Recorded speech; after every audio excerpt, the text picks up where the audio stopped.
दोस्तों, एक छोटी सी कहानी पेश कर रहे हैं। एक बार ध्यान से जरूर सुने।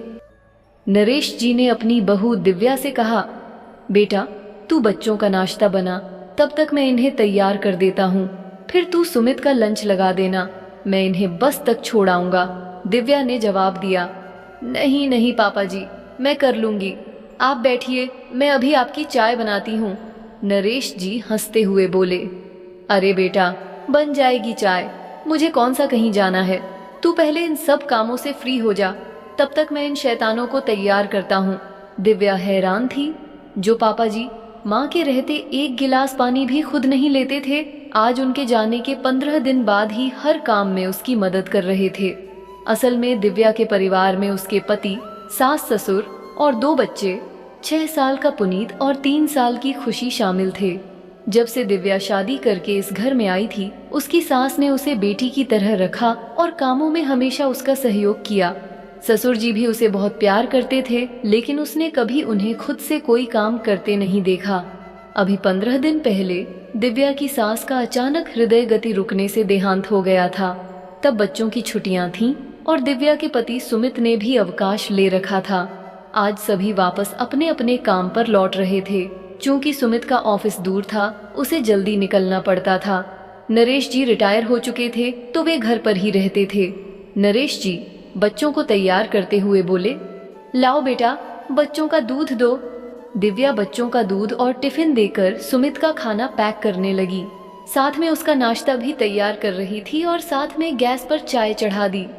दिव्या बोली, लो सुमित तुम्हारा नाश्ता। पापा जी आपकी चाय। नाश्ता तो आप अभी देर से करोगे। नरेश जी बोले, दे ही दो बेटा, तुम्हारा काम निपट जाएगा, वरना दोबारा रसोई चढ़ानी पड़ेगी। नरेश जी रोज दिव्या की ऐसे ही मदद करने लगे।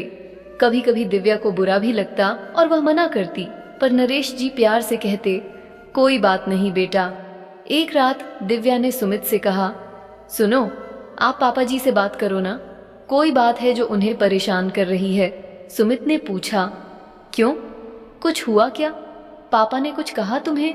दिव्या बोली, नहीं, पर जो इंसान एक गिलास पानी भी खुद नहीं लेता था, वो अब मेरे साथ इतने काम कर रहे हैं, कुछ तो गड़बड़ है। सुमित बात टालते हुए बोला, अरे तुम्हें कोई परेशानी हो तो तुम खुद पूछ लो ना। सुमित तो सो गया, लेकिन दिव्या को नींद नहीं आ रही थी। वह उठकर बाहर आई तो देखा पापा जी के कमरे की लाइट जल रही है। दिव्या ने दरवाजा खटखटाते हुए पूछा, पापा जी आप सोए नहीं अब तक? तबीयत तो ठीक है आपकी? नरेश जी बोले, अरे दिव्या बेटा अंदर आ जाओ, क्या बात है, तुम इस वक्त जाग रही हो? आओ बैठो। दिव्या ने कहा, मुझे नींद नहीं आ रही थी तो सोचा थोड़ा टहल लूं, लेकिन आप क्यों जाग रहे हैं? नरेश जी बोले, बस ऐसे ही बेटा, मुझे भी नींद नहीं आ रही थी।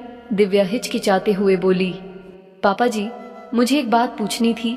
नरेश जी ने कहा, हाँ बेटा पूछो, संकोच क्यों कर रही हो? दिव्या ने सिर झुकाकर कहा, पापा जी मुझसे कोई गलती हुई है क्या? आप मुझसे नाराज हैं या मेरी कोई बात बुरी लगी आपको? नरेश जी हैरानी से बोले, नहीं बेटा, ऐसा क्यों पूछ रही हो? दिव्या ने कहा, पापा जी इतने दिनों से देख रही हूँ आप मेरी हर काम में मदद कर रहे हैं, जबकि मम्मी जी के रहते आप एक गिलास पानी भी नहीं लेकर पीते थे। नरेश जी हंसते हुए बोले, तो तुम्हें लगा मैं नाराज हूँ? देखो बेटा, जब तक तुम्हारी सास थीं वो तुम्हारी मदद को थीं, अब वो नहीं है तो मुझे दोहरी जिम्मेदारी निभानी है। मेरे लिए जैसे सुमित वैसे तुम। जैसे मैं उसकी सुख सुविधाओं का ध्यान रखता हूँ, तुम्हारा रखना भी मेरा फर्ज है। दिव्या की आंखों में आंसू भर आए। पापा जी। हाँ बेटा, अब माँ और बाप दोनों की जिम्मेदारी मुझे उठानी है। तुम्हें सुबह इतने काम होते हैं, सुमित भी मदद नहीं कर पाता, तो मेरा फर्ज है कि मैं अपनी बेटी की मदद कर उसकी कुछ परेशानी हल कर सकूं, समझी? मैं नाराज नहीं हूँ तुमसे।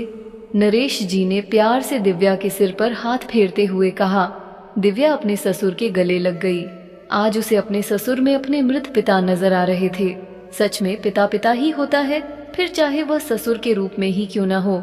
ऐसी अच्छी कहानी सुनने के लिए एक नई दिशा फैमिली के साथ अब भी जुड़े और कुछ अच्छा सीखें।